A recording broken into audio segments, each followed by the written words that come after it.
accept your nominee. It came as no surprise when Hillary Clinton became the Democratic Party's presidential nominee.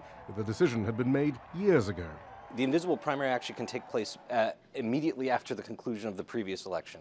In Hillary Clinton's case, she engaged in the invisible primary immediately after she lost to Barack Obama in 2008 in the Democratic primary. WikiLeaks revealed that those close to Clinton were well aware of her weaknesses, her proximity to the 1% in a time of unprecedented inequality, the questionable practices of her charitable foundation, most explosively, her potentially illegal use of a private email server. Her unfavorability ratings were unprecedented, but for the party establishment, it was her turn.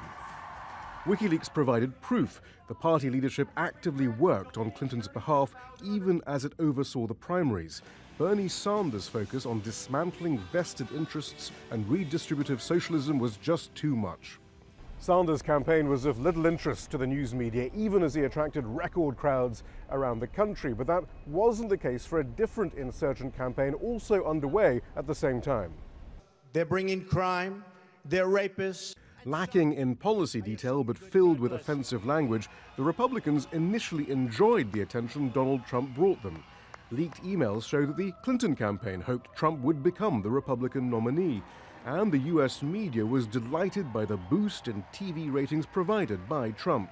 It may not be good for America, but it's damn good for CBS.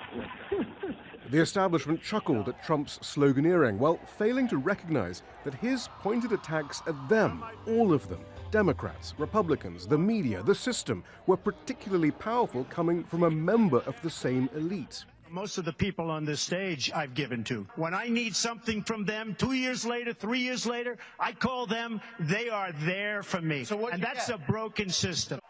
The Republicans' use of racism to mobilize their economically disadvantaged base has long been documented, but this was new.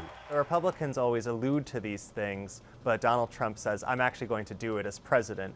Janine Waddell is an award-winning anthropologist. The tribe she studies is the global political and financial elite. They're blaming the Trump supporters instead of looking inward, instead of looking at their ways the ways in which they have been rigging the system and their own corruption, even if it's legal, their own corruption that violates the public trust. Clinton was nominated as a result of the Democratic establishment's tight control of its power base. Trump ascended because the Republican leadership only belatedly realized the forces it had long fostered for electoral advantage could no longer be contained.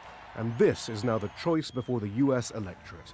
Shihab, Rattansi, Al Jazeera, Washington.